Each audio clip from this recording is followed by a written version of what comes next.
우리 한번 고백할까요? 2020년 지켜주신 하나님 앞에 하나님 감사합니다. 네, 우리 하나님 앞에 박수로 영광 올려드리겠습니다. 추수감사절의 유래를 살펴보면 다음과 같습니다. 1553년부터 58년까지 이 영국에서는요, 이 로마 카톨릭 신자였던 메리 여왕이 개신교를 탄압하기 시작했습니다.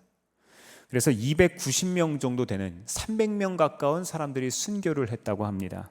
이 박해를 이유로 많은 사람들이 나라 밖으로 망명을 가게 되었는데 이 대부분이 이 중립국이었던 스위스의 제네바로 갔습니다.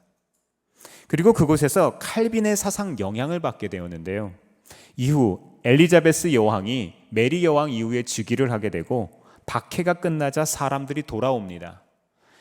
이들은 교수, 문필과 성서 강해자, 설교가 사회 곳곳에 저명한 인사들이 되었고 영국 사회의 지식인으로 대단한 영향력을 행사했습니다. 이때 이들에게 영향을 받은 대표적인 인물들을 꼽는다면 우리가 잘 아는 신라권의 저자 밀턴, 또 철로 역정의 저자 존 버년, 영적 설교가인 조지 폭스 같은 사람들이 있습니다.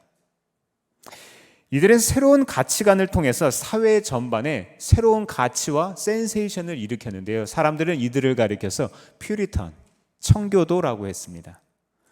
이 청교도들의 주장은 크게 세 가지로 요약할 수 있었는데요. 첫 번째는 보다 정결한 예배를 원했습니다.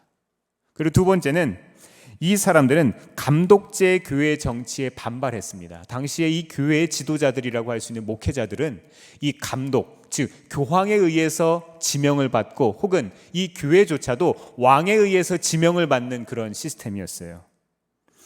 대신 성도들에 의해서 선택되는 그런 성도들에 의한 직접 선거가 필요하다고 주장을 했습니다. 세 번째는 교리 선언을 개정해서 보다 많은 이 칼빈주의자들이 많이 생기기를 원했습니다. 결국 당시로서는 아주 혁명적이었던 이 사상이 사람들의 또 다른 박해를 가져오게 되었습니다. 1603년에서 25년까지 다스렸던 제임스 2세 때 이 박해가 다시 시작되게 되었습니다. 너무 박해가 극심하니까 사람들이 살 수가 없게 되었어요. 1620년 9월 16일에 드디어 이 사람들이 결단을 합니다. 청교도들이 메이플라워 호를 타고 대서양을 건너서 미국으로 가게 됩니다. 신대륙이었죠.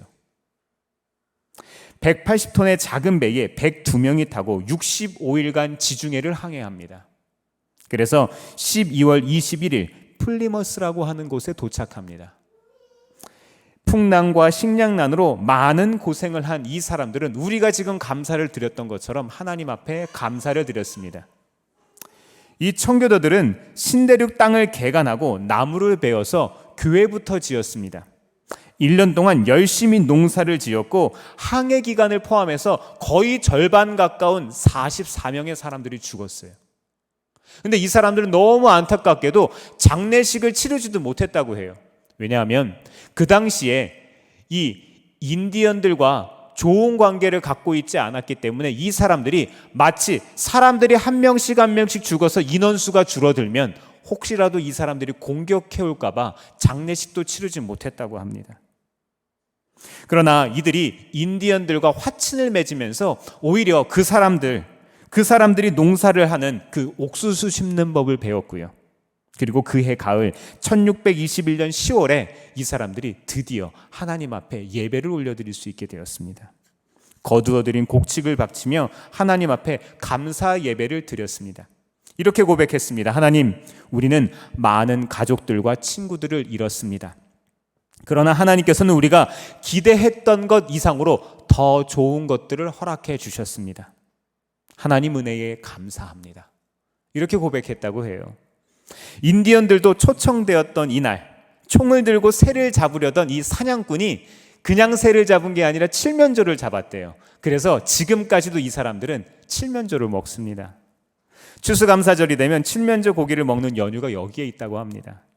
1789년에는 조지 워싱턴 미국의 대통령이 순례자들이 지킨 이 첫 감사절을 기념하여서 나라의 공휴일로 선포합니다. 추수감사절, 이때 시작된 거예요. 이 이후에 미국에서는 11월 네 번째 목요일을 추수감사절로 지키고 있고요. 캐나다에서는 10월 마지막 주 월요일을 추수감사절로 지키고, 우리나라는 11월 셋째 주일을 추수감사절로 지킵니다.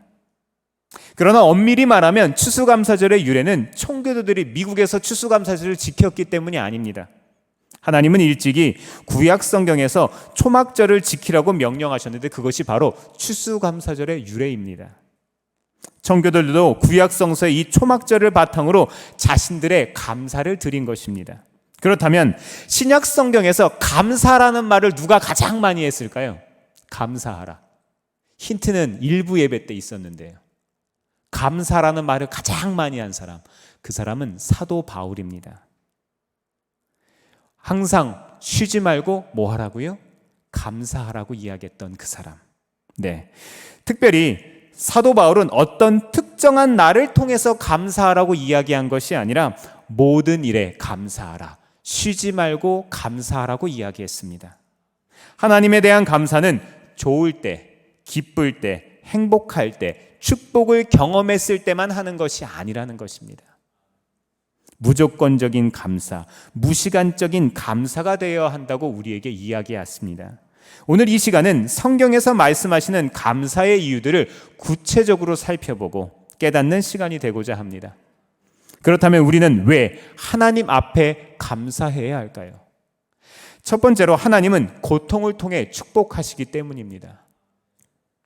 위라는 말은요, 위태롭다는 위자와 기회라는 기자가 합쳐서 된 말입니다. 저희 둘째가 알려줬습니다. 네, 지금 당장은 힘들고 어렵고 위기가 왔지만 이 어려움을 참고 인내하면 우리에게 기회가 있다는 뜻입니다. 기회가 있습니다. 창세기 26장에 보면 아브라함의 아들인 이삭 때에 가나안 땅에 흉년이 들었습니다. 요즘처럼 관계 시설이 잘 되어도 우리 지난 한 해를 살펴보면요, 가뭄 들어서 굉장히 힘들었다고 해요. 작년에도 어려웠다고 해요. 그런데 관계 시설이 잘 된 이 현대 사회에서도 가뭄이 들면 힘들다고 하는데 어떻게 살아가겠습니까? 살 길이 막연했을 겁니다. 농사도 지을 수 없는 땅이 되자 사람들은 하나씩 둘씩 이집트로 향합니다. 이삭 역시 이삿짐을 꾸려서 이집트로 내려가려고 하는데 하나님이 이삭에게 나타나서 말씀하십니다. 창세기 26장 2절에서 4절 말씀입니다. 같이 한번 읽어보겠습니다. 시작. 주님께서 이삭에게 나타나셔서 말씀하셨다. 이집트로 가지 말아라. 내가 너에게 살라고 한 이 땅에서 살아라.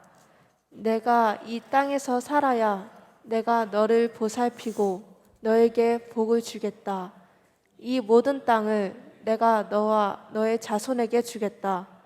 내가 너의 아버지 아브라함에게 맹세한 약속을 이루어서 너의 자손이 하늘의 별처럼 많아지게 하고 그들에게 이 땅을 다 주겠다. 이 세상 모든 민족이 내 씨의 덕을 입어서 복을 받게 하겠다. 아멘. 이런 축복이 우리 모두의 축복이 되기를 바랍니다. 하나님 말씀에 이삭은 순종했습니다. 지금 당장 비가 내리지 않고 지하수도 지금 말라가는 이런 상황이었습니다. 그런데 하나님의 말씀을 따랐습니다. 눈에 보이는 것이 아니라 하나님의 약속을 믿었다는 겁니다. 우리와 이 결과를 당연히 알지 않습니까? 이 성경 말씀 우리 다 아니까 그럴 수 있지라고 생각하지만 그럴 수 있겠습니까? 입장 바꿔 한번 생각해 보세요. 당장 아이들 교육비 내야 하는데, 공과금 내야 하는데, 부모님 용돈 드려야 하는데, 생활비 나가야 하는데 들어올 곳이 없습니다. 어떻게 합니까? 사업장에 돈 나가야 합니다. 지금 결제대금 치러야 돼요. 근데 제때 들어오지 않으면 어떻게 하겠습니까? 이삭은 농사 지을 수 없는 땅을 떠나지 말라는 말씀에 믿음으로 순종했습니다. 여기서 중요한 것은요, 하나님의 음성을 들었을 때 순종한 것이라는 거예요. 내 혼자 가지고 있는 개똥 철학을 가지고 그것을 믿음을 가졌다는 게 아니에요. 하나님의 확실한 음성을 듣는 것, 이것이 무엇보다 중요합니다. 그리고 믿음의 실천으로 갈라진 땅의 씨앗을 파종했습니다. 이것이 믿음이에요. 갈라진 땅에 씨앗을 파종하는 믿음. 무모한 일이요 도저히 불가능한 일로 보였습니다. 그러나 이삭은 그 해에 농사를 지어 몇 배의 수확을 거뒀어요? 100배의 수확을 거뒀습니다. 제가 이 말씀을 묵상하면서 한번 생각해 봤어요. 제가 검색을 해봤더니요, 벼 하나를 심었을 때 모내기를 해서 그 벼 하나가 자라서 나달이 몇 개가 정도 달리는 줄 아세요? 일반적으로 150개에서 200개 사이에 나달이 달린다고 해요. 제가 검색했더니 한 농부가 167개의 나달이 맺어졌대요. 이야, 제가 그걸 보면서요, 아, 농사는 기본 100배의 수확을 거두는구나, 100배의 복을 누리는구나. 이것이 하나님 나라의 법칙이에요. 사업하시는 분들 100배의 열매를 거두고 싶으십니까? 하나님의 법칙을 따르시기를 바랍니다. 우리 학생들 하나님 앞에 100배의 열매를 맺고 싶습니까? 하나님의 법칙을 따르세요. 하나님께서 우리에게 당연히 100배부터 시작하게 하십니다. 사랑하는 성도 여러분, 하나님의 역사는 어제나 오늘이나 동일합니다. 하나님은 회전하는 그림자가 없습니다. 우리의 삶에 고통이 있습니까? 우리의 삶에 넘어가기 힘든 일들을 경험하고 계십니까? 인생의 환난 풍파를 믿음과 인내로 이기시기를 바랍니다. 우리에게 기회는 있습니다. 하나님의 말씀에 순종할 때 우리의 삶에 싹이 나고 자라고 열매 맺는 기적이 일어날 것입니다. 우리가 감사해야 하는 두 번째 이유는 하나님의 명령이기 때문입니다. 창세기 1장 1절 성경 첫 구절은 어떻게 시작하죠? 하나님이 세상을 창조하셨다. 하나님이 세상을 창조하셨다는 말로 시작됩니다. 즉, 이 하나님의 말씀이라고 우리가 고백하는 이 성경을 우리가 읽어갈 때 그 말씀을 전제로 하나님께서 세상을 창조하시고 세상을 다스리신다는 그 믿음으로 말씀을 읽어야지만 말씀을 읽을 수 있다는 거예요. 그래야 우리의 삶에 적용될 수 있다는 것을 뜻합니다. 성경 첫머리에 창조주 하나님이라는 말씀으로 시작된 것은 그분을 인정하지 않으면 우리의 삶에 복이란 있을 수 없다는 것을 뜻합니다. 또한 예수님을 그리스도로 고백할 수도 영원한 구원을 선물로 받지 못할 것이라는 역설적인 의미가 담겨 있습니다. 고린도후서 1장 20절은 우리에게 이렇게 교훈합니다. 하나님의 모든 약속은 그리스도 안에서 이해가 됩니다. 그러므로 그리스도로 말미암아 우리는 아멘 하면서 하나님께 영광을 돌리는 것입니다. 아멘. 사랑하는 성도 여러분, 말씀에 우리의 삶에 아멘으로 화답하시기를 바랍니다. 우리는 아멘으로 화답해야 돼요. 지금 내 삶의 문제와 어려움 앞에서도 하나님 앞에 아멘으로 화답할 수 있어야 합니다. 모든 것이 풍족하고 어려움이 없을 때 아멘하는 것은 쉬워요. 그런데 어렵고 힘들 때, 그렇게 할 수 없을 때 아멘하는 것이 가치 있습니다. 악한 사람이라도 내게 유익이 있으면 감사합니다. 악한 사람이라도 자식에겐 좋은 것을 줄 줄 압니다. 그런데 우리의 믿음의 수준이 이 시간 올라가기를 바랍니다. 그리 아니하실지라도, 그리 눈에 보이지 않더라도, 우리에게 잡히는 것이 없어도 하나님 앞에 먼저 감사를 올려드리시기 바랍니다. 이해가 되지 않아도, 도저히 할 수 없어도 하나님의 말씀이라면 따르는 그 믿음이 있어야 합니다. 믿음은 바라는 것들의 실상이요, 보지 못하는 것들의 증거이기 때문입니다. 아브라함이 100세에 얻은 아들 이삭을 왜 번제물로 바치려고 했을까요? 하나님의 명령이기 때문에 순종한 것입니다. 이것을 순종하면 더 큰 것으로 하나님이 갚아주실까? 이런 기대 없었을 거예요. 어떻게 자식보다 더 좋은 게 있겠습니까? 이 같은 보상 심리는 없었습니다. 아브라함에게 있어서 아들보다 중요한 것이 무엇이 있겠습니까? 더욱이 놀라운 사실은 장성한 아들이 노년의 아버지에게 순종했다는 것 아십니까? 저희 아들 영어 이름이 이삭인데요. 얘가 지금 14살이에요. 이제 손도 저보다 더 크고 발도 저보다 더 커요. 이제 막 크고 있는 거예요. 근데 지금 제가 저 아들 한번 잡는다고 한번 생각을 해보세요. 못 잡아요. 송아지처럼 망아지처럼 뛰어다니는데 어떻게 잡습니까? 제가 죽을 수도 있어요. 말씀을 자세히 보면은요, 모리아 산으로 짐을 지고 갈 때 이삭이 아버지 대신 지고 갔대요. 요즘 보면요, 저보다 제가 더 세요. 아멘이 나오네요. 네, 아멘. 네, 감사합니다. 남의 아들에 대해서 그렇게 좋게 생각해 주셨어요. 번제에 사용할 짐을 장거리 지고 가려면 최소한 중고등학생 정도는 되어야 돼요. 이 장작, 지고 가는 거. 사람 하나 태워야 하는데 얼마나 많이 지고 갔겠습니까? 또 이삭이 아버지에게 묻습니다. 나무는 있는데 번제물이 없다고 물어봅니다. 아들이 뭔가 지금 눈치를 채고 있는 거예요. 낌새가 이상합니다. 이삭이 충분히 자기 생각이 있는 나이라는 것을 성경은 이야기합니다. 이삭은 아무리 아버지 뜻이라도 거스를 수 있는 나이가 되었다는 거예요. 한번 상상을 해보세요. 그런데 모리아 산의 제단 위에서 자기를 밧줄로 묶고 칼로 내리치려는 이 노년의 아버지, 이 아버지 어떻게 행동하였습니까? 이삭은 아무 행동도 하지 않았습니다. 이삭이 아버지께 순종했다는 것은 평상시 가정에서 순종을 배웠다는 겁니다. 이삭은 그런 아들이었어요. 이삭은 하나님께 순종하는 아버지의 모습을 통해서 순종을 배웠습니다. 자녀는 부모의 거울입니다. 우리가 평상시에 하나님의 말씀에 순종하지 않는다면 우리 자녀들도 당연히 그렇게 하지 않습니다. 모든 부모들의 소원은 말 잘 듣는 자녀죠. 우리 자녀들이 부모 말씀에 순종하길 원하십니까? 그렇다면 우리도 하나님 말씀에 먼저 순종해야 합니다. 사실 하나님은 우리를 괴롭히거나 힘들게 하시는 분 아닙니다. 그런데 우리는 하나님을 오해하곤 합니다. 하나님 뜻대로 말씀대로 살면 피곤해질 거라고 생각해요.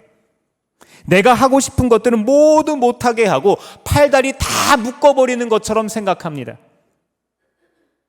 대답해 보시기 바랍니다. 세상에 어떤 정상적인 부모가 자녀를 학대합니까? 하나님은 우리 아버지가 되십니다. 하나님은 우주 최고의 아버지이십니다. 온 우주의 주인이 되시는 하나님께서 우리 아버지이신 거예요. 내가 내 인생의 주인이 아니라 하나님께서 주권자 되심을 인정할 때 우리의 삶에는 진정한 자유가 있습니다. 그동안 내가 내 인생을 계획하고 책임지느라 얼마나 피곤하셨습니까? 하나님께 맡겨보세요. 하나님께 모든 것들을 내려놓을 때 하나님께서 하십니다. 이것은 인생을 방치하고 포기하라는 것이 아니에요. 운명론적으로 살으라는 이야기가 아닙니다. 아무것도 하지 말라는 게 아니에요.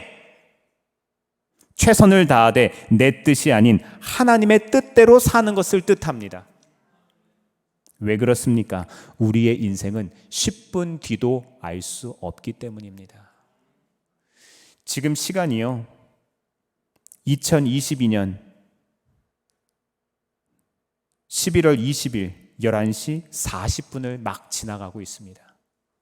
10분 뒤 11시 50분에 어떤 일이 일어날지 예상할 수 있으시겠어요?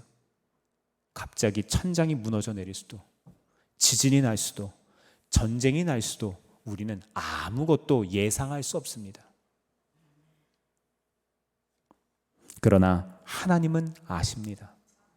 하나님은 아십니다. 그 하나님께서 우리의 인생에 완벽한 계획을 세우셨습니다. 한치의 오차도 없는 말씀에 순종함으로 그 계획에 동참하시기를 바랍니다. 히브리서 11장 17절은 믿음으로 아브라함은 시험을 받았을 때에 이삭을 바쳤다고 기록하였습니다. 말씀대로 순종하는 것은 한순간 되는 게 아니에요. 순종도 연습이 필요합니다. 작은 것부터, 하나부터 우리는 순종하는 연습을 해야 합니다. 하나님이 어떤 분이신지, 나와 어떤 관계를 가지고 계신지, 내게 무엇을 원하시는지, 이런 실제적인 사귐이 있어야만 우리가 굳건한 믿음이 생깁니다. 그래야 즐겨 순종할 수 있는 거예요. 억지 순종하지 마세요. 즐겨 순종해야만 땅의 아름다운 소산을 우리가 먹을 수 있습니다. 사실 우리는 믿음과 충성의 단계에서 나아가서 사랑과 사귐의 단계까지 나아가야 되는 거예요. 사실 충성스럽다? 이런 의미는요, 어떻게 생각하면 조금 내가 손해보는 듯한 느낌이에요. 그렇죠? 그러나 사랑하는 단계, 사귐의 단계, 이 단계까지 가면 우리의 마음이 벌써 평안해집니다. 성경에 나오는 누구의 이야기, 내 주위에 있는 누구의 간증이 아니라 내 이야기가 되어야 하는 거예요. 내 거가 되어야 되는 거예요. 내 생각, 내 논리로 이해되지 않아도 하나님이 말씀하시면 순종하는 연습하시기를 바랍니다. 우리 가운데 아브라함과 같은 믿음이 있기를 바랍니다. 이삭과도 같은 그런 자녀들이 우리에게 있기를 바랍니다. 하나님을 믿을 뿐만 아니라 뜨겁게 사랑하시기를 바랍니다. 믿음의 장성한 분량에 이르는 우리 모두가 되시기를 바랍니다. 셋째로, 구원받은 자녀는 모든 일에 감사할 수 있습니다. 조금 전 사랑하는 사람에게 프로포즈를 해서 결혼 약속 받았다고 한번 생각해 보세요. 야, 내가 정말로 기대하고 고대했는데 그 사람에게 내가 조마조마하면서 프로포즈를 했는데 승낙을 받은 거예요. 얼마나 감사합니까? 얼마나 좋습니까? 그리고 나서 운전해서 집에 가는데 누가 하나 끼어들었다고 그 사람에게 빵빵거리고 쫓아가서 난리를 치겠습니까? 아니요, 그럴 수 없지요. 지금 더 큰 기쁨이 내게 있는데 작은 불편함은 내게 아무것도 아니라는 거예요. 내 차 앞으로 차들이 새치기를 해도 빵빵거려도 손가락질을 해도 웃음으로 넘길 수 있습니다. 오히려 여유를 가지고 손 흔들을걸요. 혹시 이런 경험 없으세요? 옆에 계신 분 한번 보세요. 같이 오신 분 있잖아요. 같이 사시는 분. 같이 오신 분하고 이런 경험이 없으시면 심각하게 다시 한번 고민해 보세요. 마찬가지입니다. 우리는 이것과 비교할 수 없는 하나님의 사랑을 얻은 사람들입니다. 우리를 위해서 독생자 예수 그리스도를 십자가에 내어주셨습니다. 하나님은 그렇게 그분의 모든 것을 다 내어주셨습니다. 이것을 깨달은 사도 바울은 순교할 것을 뻔히 알면서도 믿음의 고백을 합니다. 로마서 8장 35절에서 39절 같이 읽어보겠습니다. 시작. 누가 우리를 그리스도의 사랑에서 끊을 수 있겠습니까? 환난입니까? 공고입니까? 박해입니까? 굶주림입니까? 헐벗음입니까? 위협입니까? 또는 칼입니까? 성경에 기록한 바 우리는 종일 주님을 위하여 죽임을 당합니다. 우리는 도살당할 양과 같이 여김을 받았습니다 한 것과 같습니다. 그러나 우리는 이 모든 이에서 우리를 사랑하여 주신 그분을 힘입어서 이기고도 남습니다. 나는 확신합니다.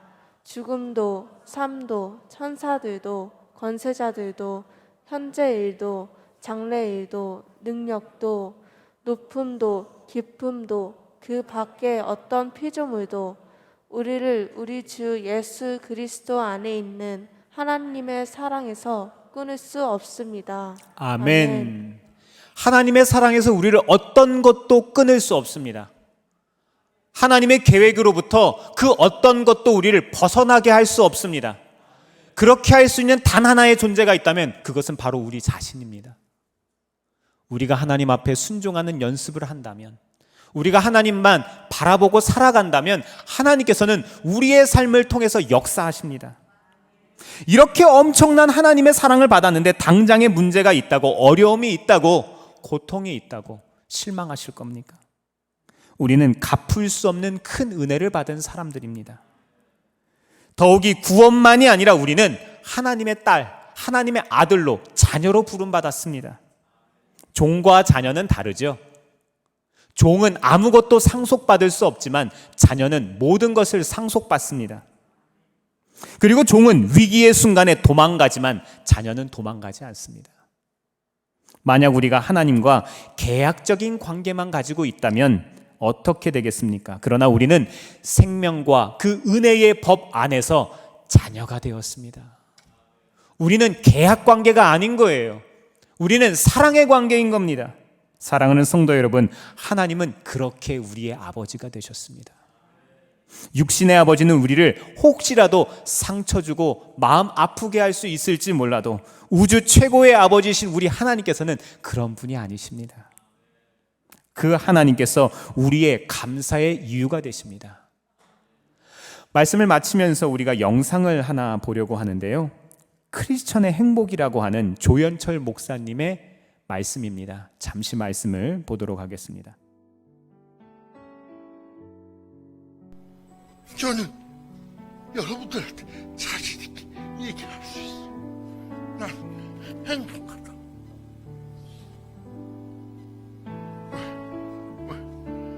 왜? 예수님이 나를 구원해 주셨고 내 삶 자체가 바뀌지 않지만 삶을 넘어서는 어떤 큰 은혜가 있기 때문에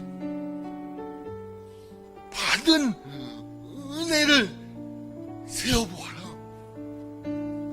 여러분 생각해 보세요. 여러분이 지금 배우자가 있다면 그 배우자가 아무리 말을 해도 연말을 뒤집지 말라고 해도 뒤집어 놓고 치약을 끝에서부터 짜라고 그래도 중간부터 짜놓고 아무리 해도 바뀌지 않는 배우자가 있어도 그 배우자가 있다는 것이 은혜예요.